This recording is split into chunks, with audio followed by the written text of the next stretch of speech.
Happy Friday, everyone. Welcome back to another Top Tech Tips session with myself, Kristof from ASC. So glad you could join me. We really appreciate you all making the time to watch and attend this video. It's been a couple of weeks. Appreciate that there's been a lot going on. I understand there is a lot in everyone's world right now, especially in Australia, because it's the end of financial year. In fact, today is the last business day for the end of financial year. So if you have the opportunity, by all means, make sure you get your last minute tax buys in so you can get on top of that this financial year.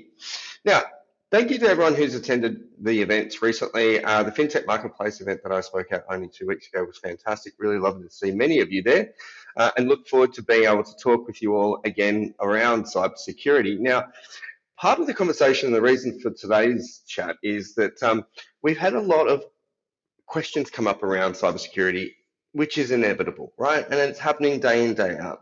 But one of the key topics that keeps coming up is, how do I make my first line of defense stronger? And to be honest with you, that's your people, that's your staff, and making sure that they're aware, giving some education and understanding around what it is that they need to be mindful of. And let's be fair, with the increased levels of AI and those technologies behind them, cyber criminals are able to be a little bit more intuitive around how they get you through scams, because also the emails that they're sending are starting to look a lot more human and a lot more legitimate. So without any further ado, I'm going to introduce my guest for today, Samuel Tucker, because we're going to talk about our first line of defense.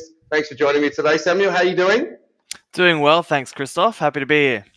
Mate, pleasure absolutely is mine. Now, you and I have had a conversation around what we talk about the first line of defense, right? And I like to call it the human firewall, right? And that to me is around our staff and especially around what they are doing in regards to how they're being aware and what they can do to be more aware around today's, cyber, let's call it environment. What do you think, and from our experiences together that we've been working, what do you think that first line of defense looks like, and how do we help there?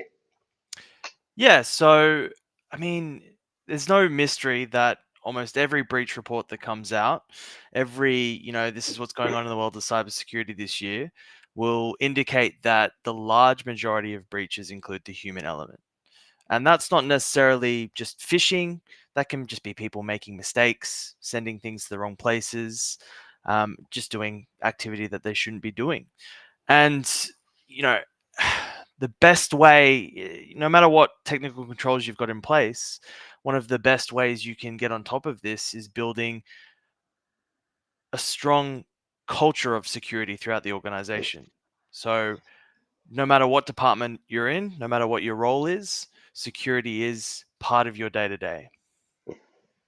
And it's an interesting topic. I mean, we spoke about this before, but research has indicated that, over 80% of breaches that happen in corporations is because of password reuse, as an example. That's a pretty scary statistic, don't you think?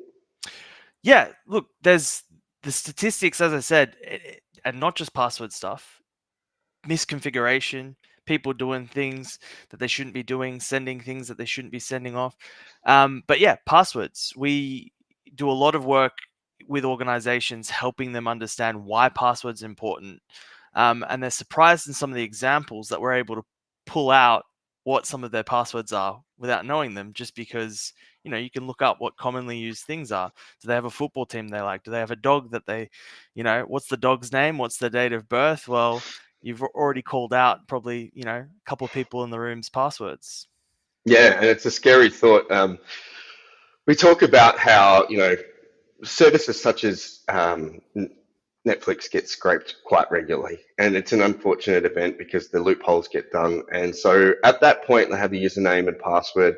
And the irony behind that is that username and password may be the exact same as the email account themselves, right? And you don't have to go far to socially engineer people these days, especially with the amount of information we put up on social media. And I always say to people, be careful about that, because you could be answering one of those funny quiz poll things that come up, where were you first born? What was the first street you lived on? It's like, hold on, I'm just giving you everything you need to know to try and scrape and make up a potential profile of me and use that to be able to find my passwords, right? Yeah, and that's exactly how we called out some of the audience members' passwords, their social media. So we were on there for about 2 minutes. We weren't using any fancy tools. It was just public social media, and within 2 minutes, we knew exactly where they lived, uh, what their family looked like, that they had kids, what their kids' names were, that they had a dog, what their dog's name was, when their birthday was. So you're able to pull all this information off, public social media profiles. Scary, right? That's a really scary statistic to think about. Yeah. And look, to be fair with you, one of the other parts that we talk about is what's awareness look like beyond, just say passwords, for example? What is that key factor that people need to be mindful of? Well, I think we're going beyond awareness now. So awareness was an era in which we're trying to get, a world that doesn't understand cybersecurity to register that it's a thing, make them aware of cybersecurity and the risk involved. Mm, Most people are now. We've had so many public, large scale breaches here in Australia that have upset a lot of people, have affected a lot of people, Medibank to be one. Um, and so people are aware at this point. And what a lot of the research has shown is, it's not as easy as just saying, here's a phishing simulation, once a year or once a quarter. Now fill out a quiz and be on your way. Now you're aware about cybersecurity, right? It's really about building a wider security culture mm. within the organization. And that's what a lot of the tools, a lot of the frameworks, a lot of the professionals within security awareness training are moving towards. And that's, yeah, as I said, incorporating it into a day-to-day thing rather than this external, once every now and then we're going to do a bit of training. It's a wider program of getting everyone engaged and taking responsibility for their own roles and their own security. Yeah, and it's a valid point. And to your point, right, it's no longer a CISO's job, right? It is a broader community of everyone within the organization. And we try to get people on board by the bus, right? Security is a bus at the end of the day, and it travels around the organization. And the more we get people on that bus of security to get mindfulness around what they do, their activities, etc., then we become more firewall aware with our human element. So the big concern that we're seeing, and to your point about breaches, right? The amount of breaches that we've seen in the last 2 years, exponential, and statistically speaking, we will see them going and growing. It's not if, it's when. It's also about incident response. So the fear factor that we've seen previously of people putting their hand up, saying that they've done something accidentally, that's got to dissipate, doesn't it? Absolutely. Absolutely. So that's part of it, right? We've traditionally had, and when I say we, I mean Australian organizations.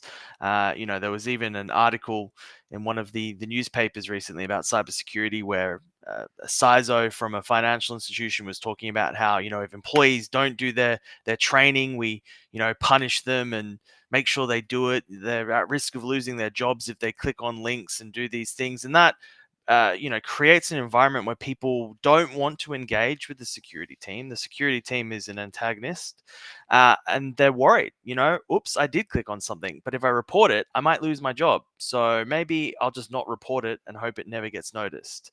So yeah, it's completely the wrong way of thinking. It doesn't work.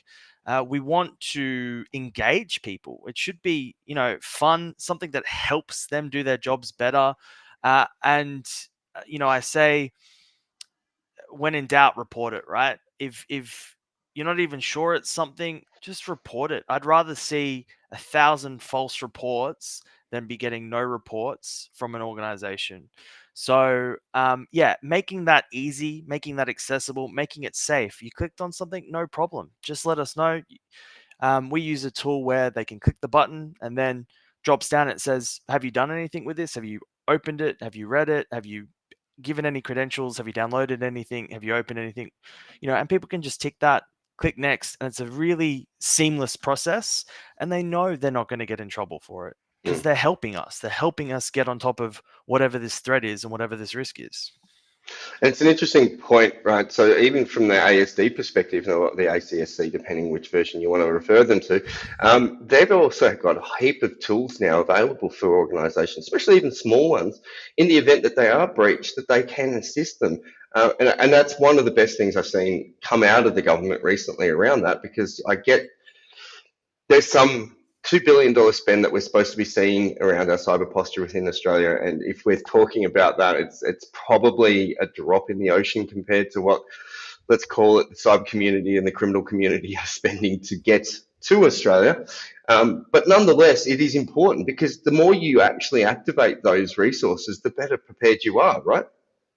Absolutely. And it's about practicing that as well. So often organizations are just learning that they can access some of these resources, that, there's a lot of security things you can do without, bringing in a bunch of consultants and spending a lot of money on technical tool sets. If you're using Microsoft, there's a lot of free tools. If you're using Google, there's a lot of free tools. So, you know, as we get more and more used to this and we get more and more comfortable, it's better across the board. The more we collaborate, the more we work together and communicate. And the government's going through an interesting process right now, but we have to wait and see what the results of that are, because right now there's a lot of noise coming from different places. So every state has their own department looking after cyber. You've got the ASD, you've got the police that look into certain matters depending on jurisdiction, and everyone's got different approaches. I was talking to a GRC professional the other day that was saying in Victoria they're much more aligned to ISO as a state, as in the state departments, whereas New South Wales is NIST, and both of them are similar, but there's a lot of noise coming from different places at the moment, and it would be good to see over the next few years that we do have, I guess, more federal level, national frameworks and things in place.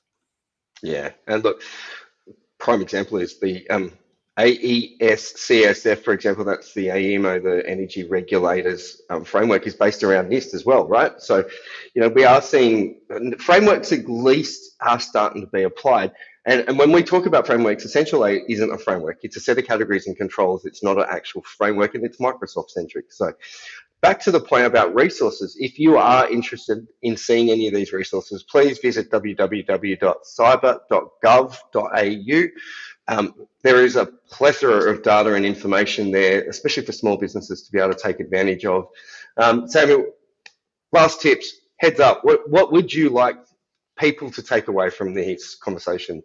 Yeah, two things. First, on the CyberGov front, there's a lot of great security awareness tools there as well. They've got templates that you can use. They've got guidance. So absolutely check it out. As a SME, small business, a lot of free resources there. Secondly, I would love, one of my biggest frustrations is we spend lots and lots of money on fancy technical tools that we often don't configure correctly and don't know what they're doing.